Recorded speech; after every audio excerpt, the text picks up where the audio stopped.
Welcome to the CNBC Africa live debate, coming to you from the 24th World Economic Forum on Africa in Abuja, Nigeria. We're talking Africa's growth outlook, and I'm pleased to say that we are joined by the heavyweights in our closing discussion. I'm joined to my immediate right by Minister Ngozi Okonjo-Iweala, the Coordinating Minister for the Economy and Minister of Finance, Nigeria. Minister Pravin Gordhan, the Minister of Finance of South Africa. Minister Claver Gatete, the Minister of Finance and Economic Planning of Rwanda. Jin-Yong Cai, who's the Executive Vice President and Chief Executive Officer, International Finance Corporation, IFC, Washington, D.C. Hendrik Toit, the CEO of Investec Asset Management, and Julian Roberts, the Group CEO of Old Mutual. Before we jump into Africa's growth outlook, and I'm expecting to have a very robust debate with the brilliant minds on this panel, I'd like to take a moment to throw forward to an issue that has gripped the world and that has gained international media attention and support. And I would like to turn to the Minister of Finance of Nigeria for a comment, an update on the missing Nigerian girls at this stage. Minister Okonjo-Iweala. Thank you very much, Bronwyn. And I want to start out by just saying that we're very grateful and appreciative for the support that we've seen from the community here at the World Economic Forum, with over 1,000 participants in attendance, very little drop-off. It was a sign of solidarity for the girls. We will not forget our girls. We'll continue to fight to bring them back. The government is absolutely committed to that. The government has sent additional troops, is doing aerial surveillance, and is working with some companies who could provide additional information that can help us with satellite imagery.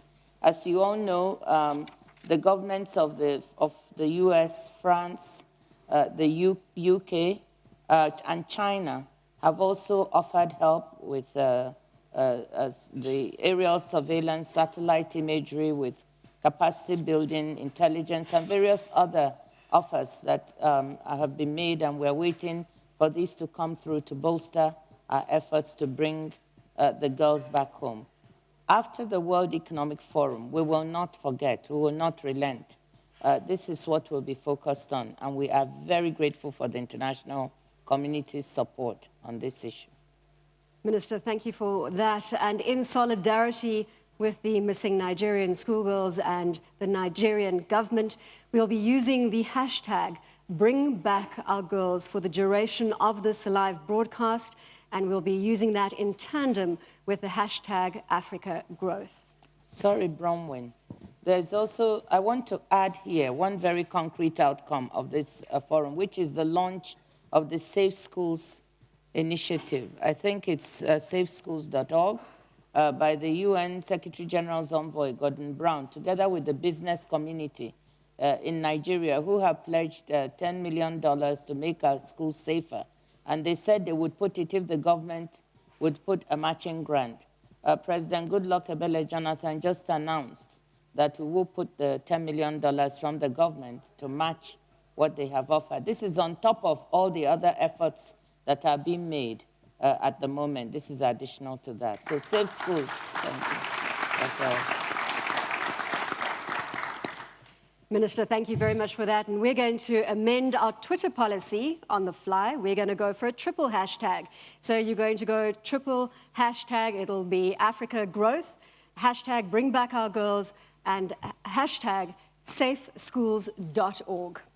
Let's move on to Africa's outlook and the growth outlook. I've attended a number of sessions during the World Economic Forum, and I think the easiest way to conduct the next hour is to look at Africa as a wheel, with brand Africa clearly in the middle, and all the different spokes, all the different discussions that we've been having over the last 2 days as elements to the smooth functioning of that wheel, brand Africa. Education, health, inclusive growth, obviously the overarching theme at the World Economic Forum here, and creating jobs, the empowerment of women, poverty reduction, power deficits, infrastructure, the young population, intra-Africa trade. I'm going to throw it now to Minister Gordhan to say, or to give us an update on what he thinks is the biggest risk to brand Africa achieving the 5.5% economic growth that the IMF is forecasting for the 2014 period. Well, let's start with the optimistic. And the optimistic is that for the next 20 to 30 years, that what you call brand Africa is not going to disappear off the global stage. Africa is part of humanity's future now, as it was part of humanity's past. And if we look at how developments have taken place across the globe, it's Africa's turn. Africa rising is an absolutely appropriate adage for the current moment. And there are more things going for Africa, including the kind of leadership both in terms of thought, but also in terms of political will that is emerging than going against Africa. What are the risks? Well, clearly, Africa works and operates within a global context. So although we are witnessing a global recovery from the Great Recession, and the recovery has less risks than what we've had over the last few years, there are still unanticipated risks, if you like, in, for example, the European banking system. Secondly, quantitative easing and the tapering measures that the US Fed will still be taking. And the world hasn't quite, through its multilateral institutions, resolved how negative spillover effects taken by, as a result of actions taken by big economies in the world, must be managed in the right kind of way. And the third is our own inability, if we get to that point, to continue the transformation processes within Africa across all of the areas that you've mentioned. And I think this forum certainly has provided lots of food for thought in relation to job creation, better education systems, better living conditions for our people, but also how to find new paths to industrialization for the African continent. Minister Gordhan, I stand corrected. I'm an Afro-optimist. Let's go with the positives rather than the risks to that growth story. So, Minister Gatete, you can blame Minister Gordhan for the fact that I've just changed the question to the opportunities to grow that 5.5% growth rate. Yeah, thank you so much. Indeed, I remember the difference between an optimist and a pessimist is that the optimist dies happily because he's still hopeful. So by becoming optimistic, I think I can say that we are really getting the leadership that we need. When you see the number of heads of states who are coming to such sessions, I don't know if you can hear me. We can hear you, and also you've got a mic on the, your lapel. So if you see the number of the leaders, especially the heads of states and the prime ministers coming to this session, it's something that is very, very positive, showing leadership. But also for Africa really to grow and achieve this objective that you are mentioning, it's very, very important that we don't look at ourselves inward as different nations. We have really to focus on regional integration. We are seeing the benefits in the East African community, where, for example, in the Northern Corridor, we are seeing that the heads of state of Kenya, Uganda, and Rwanda are driving the trade because prosperity here requires trade. And to trade, there are so many things that are very, very crucial, which they are taking on. Some of them are very expensive. Others are doable. Let me start maybe focus on three things. One is the single customs territory. In Rwanda, it used to take 22 days to move goods from Mombasa through Uganda to Rwanda. By removing the roadblocks, the way bridges, by facilitating at the customs, at the borders, it's now moved from 22 days to 6 days to Rwanda. And for Uganda, it has moved from 18 days to 4 days, just because of simple actions that are directed by the heads of state. And the benefits are very, very clear, where you find that the container, for example, cost has reduced by almost half. And the speed, the turnaround, has increased by more than 3 times because of the decisions of the heads of states. Number two, they realize that actually, apart from the moving the goods, you also need free movement of people. And they agreed, took a decision that for us to be able to move to those 3 countries, you only need an ID card. Actually, our president was the first one to use ID card when he flew to Uganda for a summit. And also the president of Kenya did the same. And now the people are now using the ID cards, including the students. That helps in terms of the movement of the people. And also for the tourists, we have now a single tourist region, visa. And that one is very, very helpful. So that movement of people is very important. Another one that is really helping is the payment system, because you have to do the payments. Now, for the East African payment system, the central banks of Uganda, Kenya, and Tanzania have now completed their own system. You can now pay for any currency with no problems. Rwanda is joining in by the end of this month. And those are the things that are really helping. But also another that is very complicated is the infrastructure in terms of railway, in terms of the pipeline. Minister Gatete, I want to unpack all of these issues in the next hour. I think if I can just get opening comments from everybody, we're going to come back because we want to spend more time on infrastructure in particular. Jin-Yong, thank you very much for joining us. And I think it's a fantastic show of solidarity for Africa that Premier Li Keqiang joined us at the World Economic Forum on Africa, reassured us of China's stable growth, although it has slowed, forecast at 7.5% for the 2014 period. The Premier has assured us that China is expected to reach that target. China-Africa trade is also expected to explode. It's currently sitting at $200 billion or so. Many out there, optimistic or not, are saying that this is going post $300 billion come 2015. So you're fundamental to our growth story. What can we do better for China? Well, first of all, I'm not representing China. Unfortunately, I was not in the session. I wish I was there, listen to the Prime Minister's speech. I think Africa has a great opportunity, and I'm an optimistic person as well. But to realize that potential, the key really is to, this morning we have a session to put our house in order. There are several key themes we need to do. One is really to fill the gap on infrastructure and to make our economy competitive. And the second, really, to establish a competitive real industry sectors, and which is still, there's a long way to go. As the minister just said, internal trade is one part of, there are many other elements. And another very critical area, which is the theme of this forum, is really inclusive growth. And I think if we, together with the international community's help, certainly China has shown a great interest in helping Africa, but also China can provide a market for a lot of Africa's products. Now, I hope eventually not just resources, and there will be other goods. But made goods coming from Africa into China. Yeah. I think with that kind of opportunity, I think Africa has a great potential to realize the growth projection. Hendrik, you operate on the African continent. What are the challenges, well, what are the opportunities? Sorry, Minister, I keep going back to the challenges. What are the opportunities that you see on a daily basis? I mean, in fact, in the entire emerging world, the opportunity, Bronwyn, is that there are a large number of people, billions in fact, have been re-included in the global economy over the last 20, 25 years, and they now know it.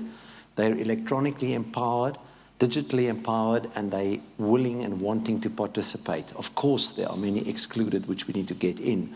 So it's this change, which is probably one of the most momentous changes we could live through. We lived through, all of us in the room, most of us lived through the change of China when Deng Xiaoping started. We lived through what Brazil achieved, and there were people who were cynical, and we're exactly at that early stage. Call it the early 80s in China now on the African continent with similar challenges. So from a business point of view, what really interests us is also the fact that Africa is trying to integrate itself, or the world is trying to integrate Africa, particularly via China. So it's not just Africa local market, it is actually Africa in the world. And that's maybe something I'd like to come back to later. Julian, Nigeria, $510 billion in terms of the rebasing of the GDP status, making it the biggest economy on the African continent. We have heard repeatedly throughout the forum many saying that size doesn't matter in this instance. We need to work together, especially South Africa and Nigeria. Are you unlocking the opportunity that Nigeria presents from a sheer size perspective? We're investing heavily in Nigeria. We're investing heavily in other African countries. I think there is undoubtedly huge progress that's been made, but really to unlock that potential, there's a lot more that needs to be done. You know, we often focus on infrastructure, and we focus on, you know, railways and roads. The Chinese premier was talking about it. But actually, from my point of view, there is the financial services that needs to be done. The cross-border payments need to be speeded up. And I think what's happened in East Africa is leading the way, as we just heard earlier, that the payment systems, the countries are working together. So I think there are real opportunities in each individual country, but the real power will come in when we can get Africa working really closely together. Minister Ngozi Okonjo-Iweala, if we can go back to Nigeria. In Addis Ababa at the World Economic Forum, we were sitting on a similar stage, and I remember there discussing the issue of the free movement of people and capital and goods, specifically visa requirements. Minister Gordhan has said, let's not talk about visa requirements and the dropping of visa requirements, but rather let's talk about boosting intra-Africa trade, which sits at 12%. It isn't growing from that level. I know previously you've spoken about the informal trade sector that we need to take into account here. But surely there's some short-term wins we can do, Minister, so that when we are at the World Economic Forum in Africa, the 25th, which will be in South Africa next year, we're not talking about the same things when it comes to the free movement of capital, goods, and people. Well, yes, I think we won't be talking about the same things, because you just heard Minister Claver of Rwanda, Gatete, say that considerable progress has been made. Minister, if you can speak to this side of... Oh, okay, sorry. He mentioned that, you know, they now have a card and they can use it to, you know, travel from one country to the other. Within the West African region, we don't need visas to move around. And I think even in Nigeria here, we've taken the decision that business people who genuinely want to invest come in can get visas at the borders. But among ourselves, those coming from other communities, we are going to try to implement that to make it easier. So yes, I believe that we should increasingly, by next year, see policies that prevent us from interacting with each other go away. Those that can be done by a stroke of a pen. But then we have to also work on those things that are much more difficult in the medium and long term, which have to do with the hard infrastructure. And I have some good news there. The West African presidents, can you hear me? If you can take this, there we go. If you can take that mic. The West African presidents have decided in ECOWAS that they're going to build a coastal highway to connect all the countries. And they've signed Abidjan, Lagos to Abidjan, and eventually to go all the way to Dakar. You know, so we're starting with that. We're very optimistic about that. That's a concrete expression of the need. Once we have that and you can travel all the way without being stopped, that's going to boost trade so much and bring the informal within the formal sector. Minister Gordhan, what can South Africa do to contribute to fast-tracking this process, the free movement, goods, people, and capital?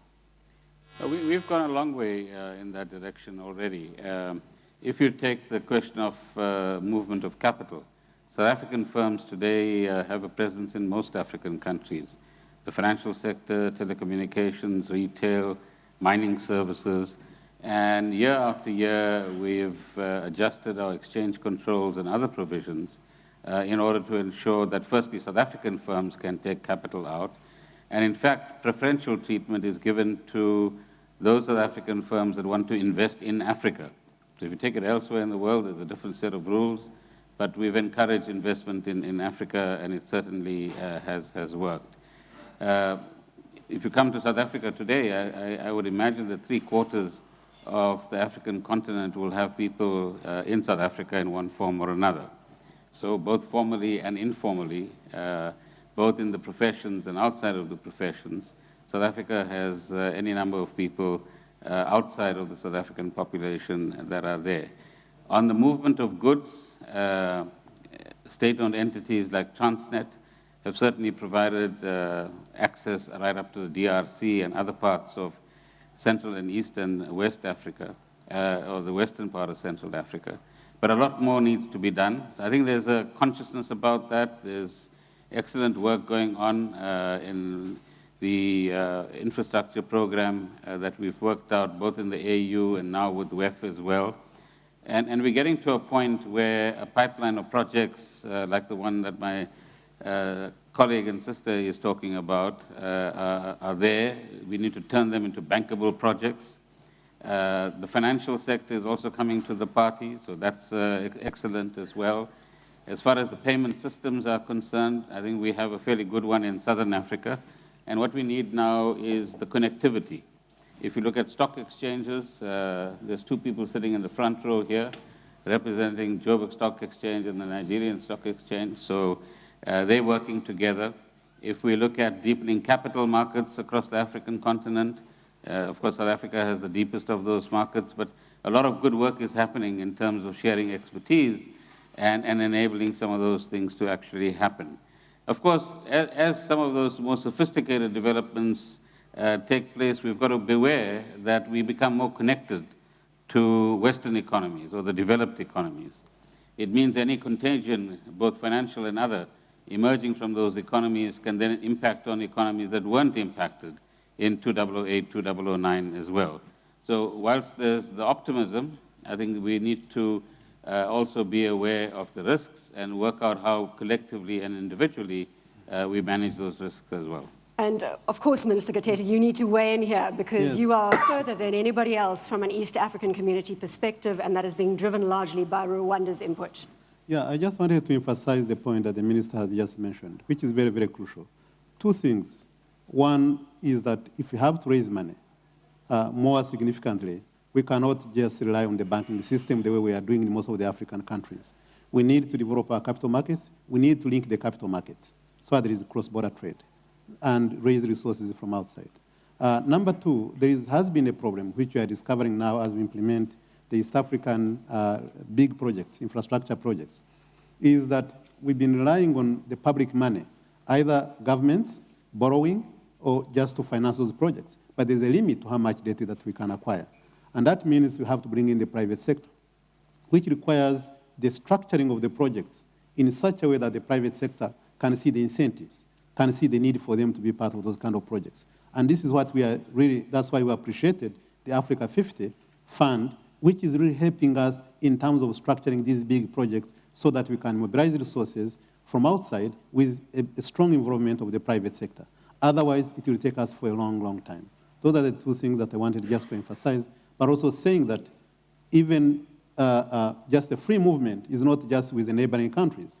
Like in the case of Rwanda, where we allowed even the people from African continent to come and get visa at the airport, this helps very much in terms of people coming in and out.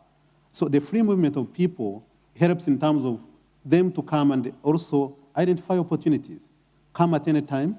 They know that they have that kind of free travel. That helps in terms of really understanding the country, understanding the opportunities within the country and also within the region. And we believe that within the East African community, there are big, big opportunities for investment for the private sector. Jin-Yong, before we leave the subject of inter-Africa trade or intra-Africa trade, if I could get you to weigh in from an International Finance Corporation perspective and your thoughts on how we can fast-track this process and unlock the opportunities of a population of 1.1 billion people. We're 15% of the global population. We're the second most populous continent in the world. Yes, some of the basic issues need to be addressed for promoting the intra-Africa trade. Financial services mentioned. When you do trade, you got to have trade finance. Another thing very basic, which is you got to have basic logistics. There are a lot of very good products, agriculture products. Unless you have refrigeration, you can't really move very far. So that would require certain infrastructure to be built. So yes, there are a lot of desire to do intra-Africa trade, what has been described on institutional arrangements. On the other aspect, really there have been a lot of efforts. But fundamentally, when you think of trade, particularly trade of goods, you got to be able to move the goods. You got to be able to produce a good someone else's desire to buy. So that's the basic we need to focus on.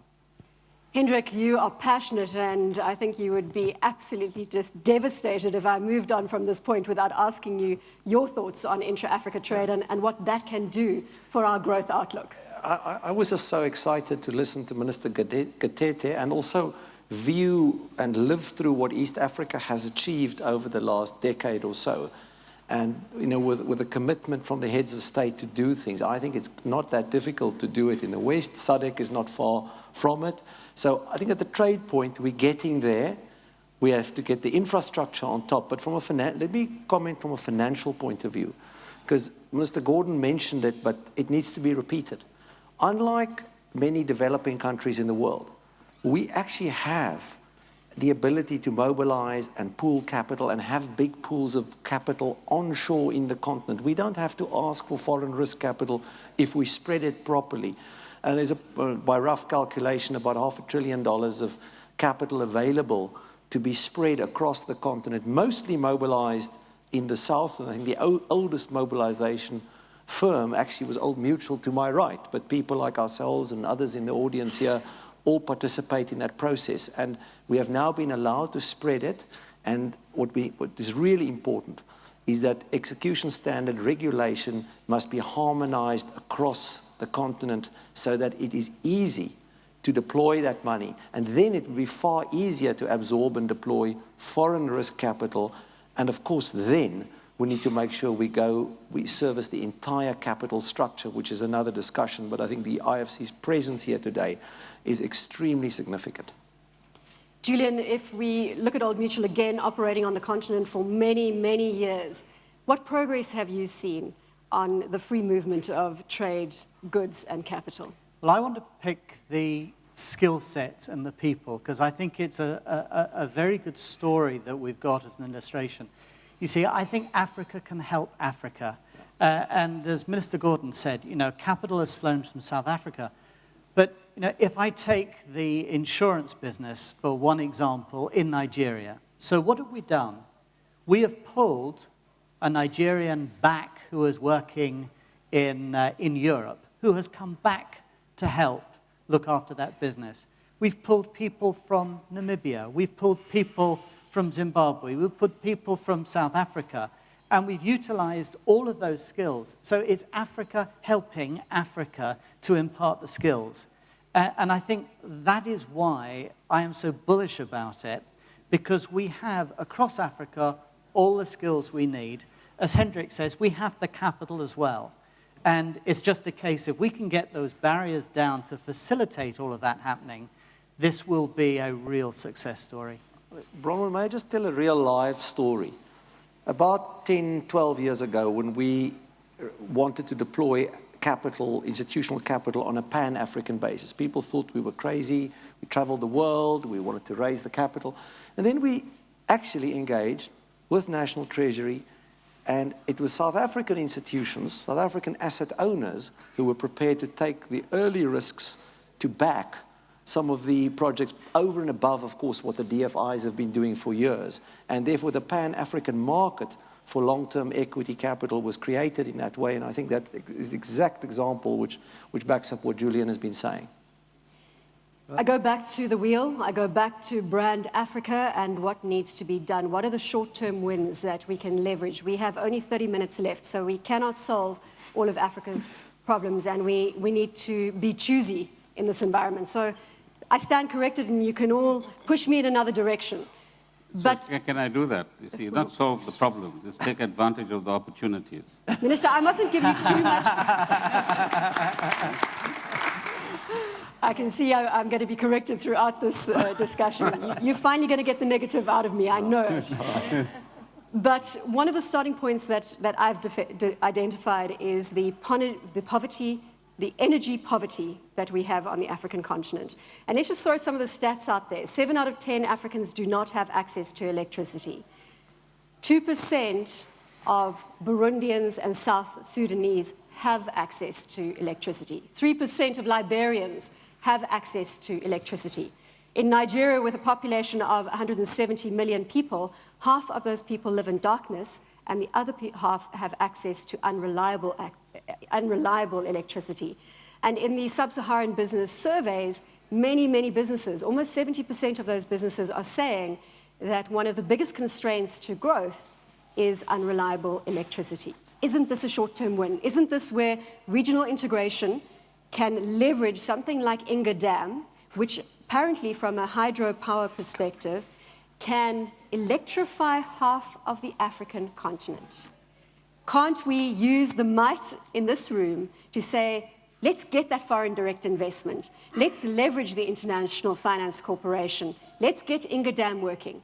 Let's electrify. Then what we can do is we can help economic growth, we can help human development, because power, I stand corrected if I'm being too passionate about this, is at the center of everything. Minister. You're looking at me. Yes, I am. Yes, of course. Every survey you do on the continent, and particularly in my country, the biggest constraint, the last survey, 53% of businesses said that power is the single biggest constraint in their way in Nigeria. The second was access to finance.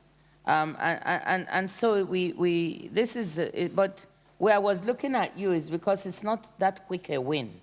If it were such a quick win, we would have won it.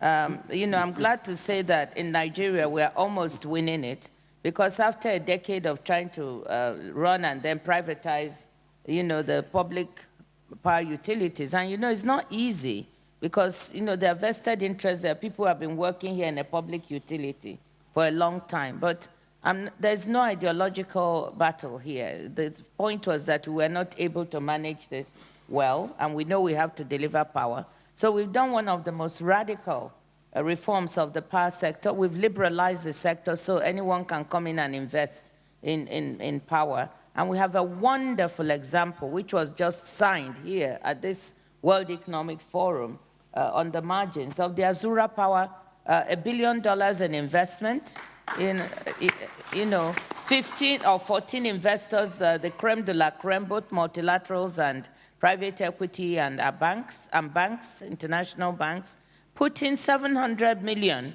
into a power plant and another $300 million into gas to power. This is what we want to do. In addition, we've sold off all generation, sold off all distribution in a very transparent manner, which no one to date has criticized and said that anything was done wrong. And then we've only kept transmission. So I think these kinds of radical reforms, what we want to demonstrate to our people and our business community that really we're serious about getting this power and solving the problem. Now, just to say that these investments take a little bit of time to mature. So it's not overnight. There'll be a transition period. I suspect we'll need a year to a year and a half before, we begin to see the benefits of increased hours of supply. But I'm very optimistic because we are on our way there. Within a year to 2 years in this country, it will be like telecoms. When we started, MTN was the first to take the risk from South Africa of investing. Nobody else wanted to come, and boy, did they make a hell of a lot of money. Minister, can I get Minister Gordhan's input here? The stat being quoted is that if we manage to reduce that energy poverty, if we bring, let's say, the 700 million people on the African continent into the power grid, with off-grid solutions, I'm not saying they need to be on-grid, let's not go into that discussion now. But if we reduce that number to 0, those people who don't have access to electricity, that we can leverage or we can increase our growth, GDP growth, by 2 to 5% in countries across Africa, somewhere between 2 to 5%. Imagine what that's going to do to the 5.5% GDP growth outlook that the IMF is forecasting for Africa. I want to go back to the regionalization now. Inga Dam, I don't want to leave this as a potential solution because I think this has got to come back into the conversation, Minister. Inga Dam is one of the opportunities that we could show solidarity on the African continent to transform the power situation. Well, South Africa, for example, buys power and has been doing so for a couple of decades from the Kohorabasa hydro project. So that's regional cooperation. Eskom supplies power to most of our neighbors in South Africa, notwithstanding some of our own difficulties at the moment. So I think we do have elements of regional cooperation. But be careful, GDP numbers in themselves don't say much apart from how well the growth in the size of your economy is taking place. But the theme of this forum is inclusive growth. So you can have all the electricity in the world. If your consumers can't afford to pay for them at a household level, no point in having all of that power. So, yes. Are you becoming negative here now, No, Minister no, Gordhan? no. Sorry, I just wanted to double check. Pragmatic. So what we require is certainly what you are saying. We actually discussed, some of us, the Inga project for the last 2 days. It'll happen, but it's a medium-term project. It's not a quick win. It's taken many, many decades to this point. Can we at least do this, please? Could we put a time frame to it? Let's forget about the last 30 years. We will send you as our emissary to the DRC to see how you can manage this for us. So then at least some of your passion can be exercised in the right kind of way there. But Pravin, I have to, in fairness to Bronwyn, we need to tell her that actually considerable progress has been made. No. Thank you, Minister. We'll soon be there with Inga. We'll just give us another few months to get the agreement. And it's $11 billion for the first stage. Okay, so it's that money also has to be structured and brought in. And South Africa has already signed an offtake agreement with the DRC on that. Yeah. Why didn't you both just come out and tell me that in the beginning? Julian, you want to come in? Bronwyn, you're talking really big, and I think that's fantastic. But there are things that we can do really small. About a year ago, I came across a person in India who has made his mission to take small solar panels to the villages in India. And immediately when you think about it, they get light. They can charge up their mobile telephones. Financial inclusion can start right in the villages by something very, very simple. And we as an organization have been trying to work out how can we bring something so simple into various African countries. You're looking at the really big picture, but there are some small things in the villages that make the quality of life of people a lot better, and there are things like that we can do as well. Julian, I'm trying to leverage the strength on this panel to get the big picture sorted as well as the small picture. But at least one point that arises from Inga. Africa has the potential to have the greatest amount of renewable energy generated on this continent and perhaps in the world. So Inga is one example, the solar panels and solar energy is another. Certainly in most of our countries, and certainly in Africa, South Africa, we've got some very exciting IPPs involving foreign and local investors, and we have, 3 rounds so far completed that's attracted 100 billion rands. The independent power producers, for those that aren't in the energy game. Minister Gatete, you wanted to interject there? Yeah, I just wanted to just mention, exactly reinforcing what Robert has just mentioned, is that there are something that we can do, while at the same time looking at the bigger picture. Generation will take time, in as much as even if they go the financing today, the work will take a long time. But in the meantime, is really the non-grid energy that we can also do within the villages, within the rural sector, that can be done, including even changing the lights here for efficient use of the energy. These are the things that can make a huge difference. But at the same time, there is also what we are practicing in the East African community is saying if generation is going to take a long time, then why can't we harmonize the electricity transmission across the borders so that you can be able to import from someone else who has excess? And this is something also that we're working on.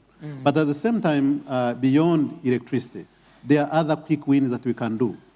You mentioned informal trade, the cross-border infrastructure, which are simple, that can facilitate cross-border trade, is a quick win.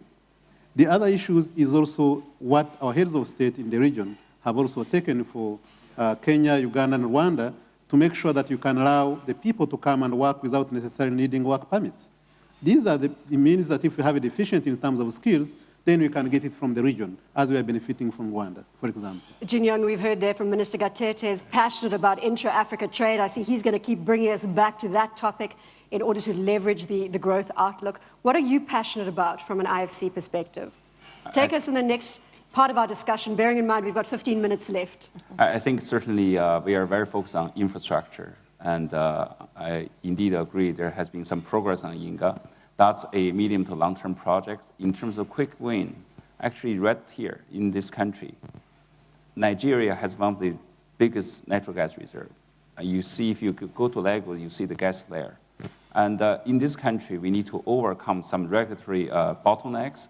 We need to build the infrastructure to gather those gas. If we can get that thing done, the power generation capacity in Nigeria can increase by 30% instantly because a lot of generators are idling. There's no gas. Not only that will be good for Nigeria, power supply, and also can benefit the region.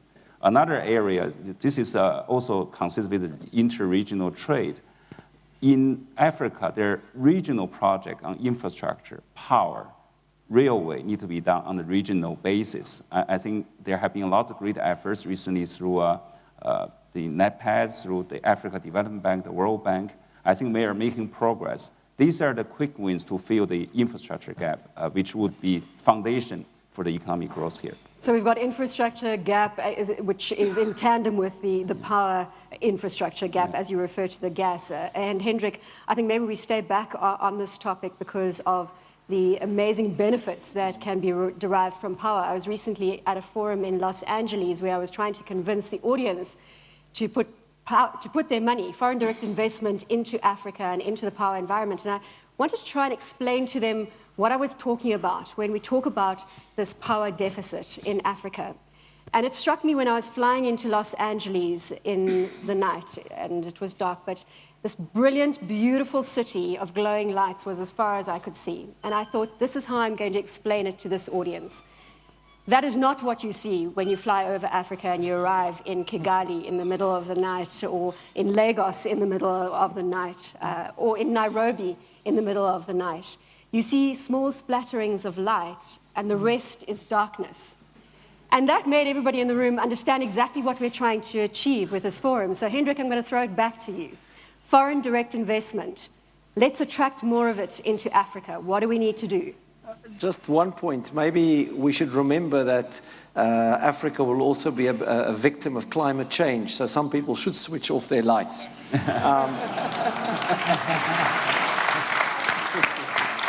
And that would be good for us, and that brings us to the agriculture part. Because with the right infrastructure, the right physical infrastructure, we can achieve enormous growth from agriculture. And I think we've only started. And that's where real long-term capital is needed, because it can't be done on the old sort of left-wing, small-scale peasant way. I think that the world has moved on. From the left wing, you're wearing a red tie. That's just for you, Mr. Minister, but you're not one. Let's stay with agriculture. I think very importantly, the digital infrastructure shouldn't be forgotten. If you want to exploit the agricultural revolution and get the smaller farmer to benefit from real agribusiness and this infrastructure, because small business is a small farm. I'm not talking about antiquated ways of production. They need the digital infrastructure. And so the key thing governments can do, and long-term and financial capital and FDI can do, is build those build the capacity to get that to people in the rural areas, because that will significantly enhance productivity in the same way that Julian explained about extra power for the mobile phone. Once you do it on broadband, it's virtually free, and you can actually get the knowledge delivered right at production level. And I would like to put that on the agenda. Now, you unwittingly have taken us to agriculture. You didn't know that I was a farmer's daughter, so I can speak as passionately about the agricultural environment on the continent as well. Can I get back to what would take to get international investment into the energy sector? I think there are several things. One is we need to make sure along the value chain of electricity supply has to be healthy, and particularly in the distribution business. And that's where we need to do a lot more work in various countries in Africa.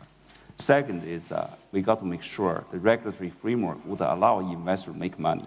I think, I'm very much struck through this conference that Africans are talking about, we don't want more aid, we want investment, but investment needs to have a return. And so there are a lot of those, what I call the details we need to work out. If we are able to present to the investors that this is a new Africa, investment can get a return, and that would create a huge opportunity and get rid of this perception of risk in Africa. Bronwyn, we're just in the process of making a significant investment in Uganda, where the regulatory framework does allow for a certain period of time the capital providers, and I know you're in there as well, to make an appropriate margin but get the service, the connectivity out there quickly. And I think that's what excites me, actually. If you look at the African policymakers, they have understood that. And I think if we can take that discussion a little further in terms of African policymakers, Minister, is Grow Africa, which has been co-founded by the World Economic Forum, and it's been running alongside the Economic Forum. The closing plenary had presidents far and wide across Africa on that stage, endorsing the African agriculture opportunity, because 70% of Africans are dependent on agriculture. 70% of Africans are dependent on agriculture. Grow Africa, Minister Adesina is at the forefront of that forum, and I think we're seeing huge investment coming through into agriculture. They're talking about numbers of $7 billion having been raised in just a short period of 2 years. Minister. Well, I mean, there's one thing that's been clear on the continent, and that is that our presidents and prime ministers and top policymakers have always been passionate about agriculture, I think, in the past decade. And why is that? Because we realized that in the past decades before that, we made a huge mistake in neglecting agriculture. And, where prices, terms of trade were against agriculture within the economy, agriculture was taxed rather than supported, and all the policies were wrong. Now everybody comes back to find that, agriculture really matters. And all studies show that it's 3 times more effective in reducing poverty. So attention has been turned, and that's why they were all there. Now, everybody, but we need to redefine the terms. And I think that's what's exciting about what we're doing here in Nigeria and what the Minister of Agriculture has succeeded in doing, and what is happening in Grow Africa, is that our young people, when they look at the farmer, the picture of what a typical farmer is, they are turned off. You want them to be turned on to farming by showing that it's modern, it's with it, it has technology, it's a business, it's cool, if you want to use that word. Yes, thank you. And I think, Minister, sorry to interrupt, but anybody who's met Minister Adesina, the Agriculture Minister in Nigeria, is also Minister of Rural Development, will know that he is doing a lot for the changing of the brand of agriculture. I apologize for interrupting. Yeah, no, absolutely. I mean, that changing of the brand, rebranding, has been done very effectively, and it's working. And just this afternoon, the President of Nigeria said in another meeting that some of our Nollywood movies, do not help by portraying. We need to change also the brand within those movies, because the farmer there has one hoe and, it looks old-fashioned. And he was just saying it this afternoon that we better get Nollywood to also change and portray the cool young farmer, with its mobile phone. So with that, we are rebranding that, and look, in Nigeria, it's working. We produce 1.1 million metric tons of dry season rice that we had never done. We're on track to stop being the largest rice importer on the continent. We're on track to creating millions of jobs within the sector. And to export things where we used to export in the 60s, where we completely fell off the map. We're on track to restoring that. So I think we're onto a very important thing on the continent, and we should go with it. Julian, let's go back. Brand Africa. I'm running out of time, so I'm starting to panic because the spokes in my wheel haven't been fleshed out here. We've got education, we've got health, and this is not in the order of importance. But my link is back. I go back to the power, and this is how I devised our discussion and said, education can be driven. Interconnectivity will give people access to the internet. So if we get the power aspect right, we can address education. Health, we can refrigerate medicine, and we can change the health landscape across the African continent. Am I on the right track? Where do you want to take us now? We've got 7 minutes left. Yeah, it's a shame because I actually wanted to go back to the agriculture. No, come back to agriculture. This is your forum. And then I want to go on to something else. Come back to agriculture. Come back to agriculture. Again, if I may, we're an insurance and banking group, so the insurance side of me says... Can you hear? Can you hear now? Right. Being an insurance and banking group on agriculture, one of the difficulties is those farmers need insurance. Those farmers need, Minister Gordhan said, cool. They need weather-related cover. And one of the things that I've been looking at is how do we create that sort of insurance across Pan-Africa, whether they're slightly different weather systems.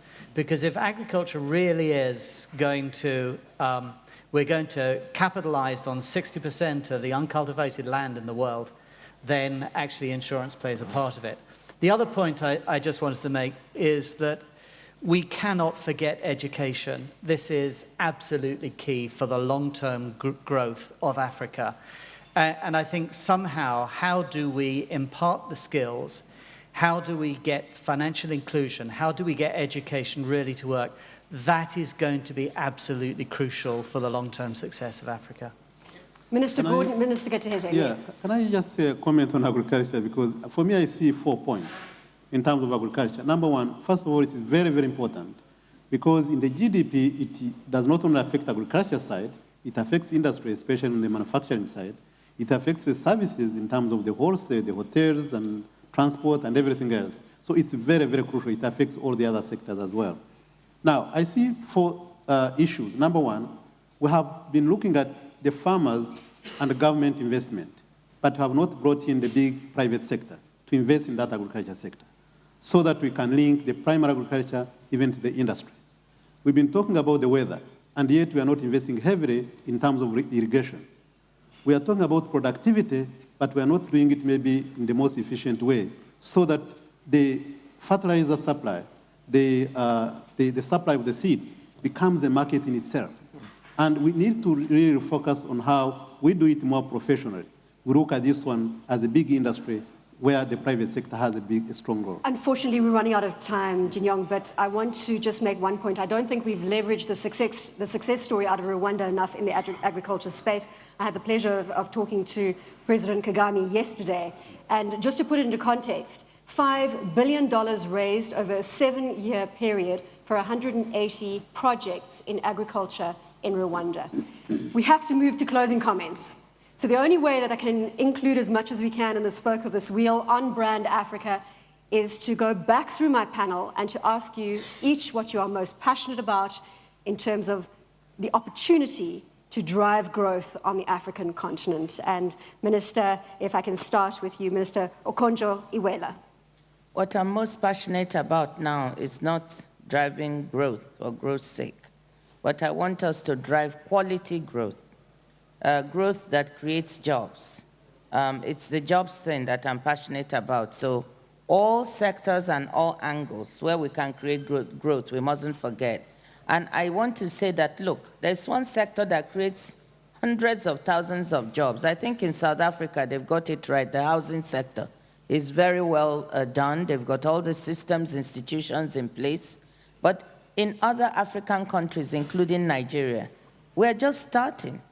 You know, so I'm very, very excited that there's this opportunity in the country, you know, to really use another sector in addition to agriculture to also drive our growth. I'm very passionate about the potential there to create jobs for our young people and to pick people up from the bottom who have been left behind and lift them up.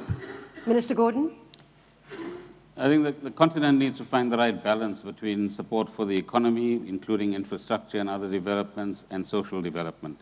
And if those two can be synchronized in the right way, we'll be able to produce a world-class example of how to develop societies in a balanced way. The second, clearly, is jobs, but more importantly, linked to jobs is hope for the young people. If we have hopelessness as the key ingredient amongst despondent youth on the continent, then that's not much of a future that we're offering them. And the third is we have 54 countries on this continent. We've got to find more innovative and bold ways of collaborating, because most things we do will require collaboration and interregional cooperation in order to actually achieve them. If we do, Africa, as I said right at the beginning, is in fact going to be the hope for humanity over the next 20 to 40 years. Minister Gatete? Yeah, thank you very much. Just three things. One is that for us to be able to prosper and grow, we really need to look regional. We need regional integration, and trade is a big component of that. Number two, agriculture. It's because agriculture is the one that is impacting on economic growth, but also has a big impact on poverty reduction. Number three, we need to see how we can create facilities that can help, especially the youth, the women, and others to access finance, so that they could be able also to grow. And that's when we can also achieve the objective of inclusive growth. Jin-Yong? For me, the economic growth in Africa has to be achieved by a sustainable and inclusive way, which there are many requirements in achieving that goal. I think in the near future, for me, the most important thing is using the international finance corporation and World Bank Group to help to fill the infrastructure gap.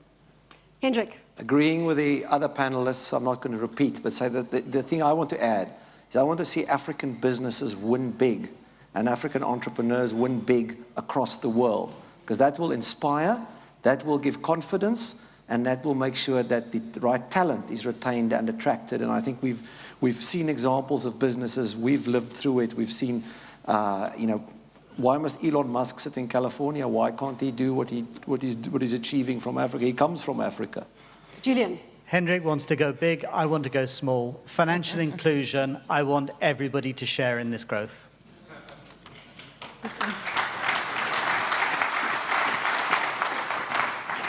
Well, that brings us to the conclusion of this live CNBC Africa debate, coming to you from the 24th World Economic Forum on Africa here in Abuja, Nigeria. I want to leave you with just one thought.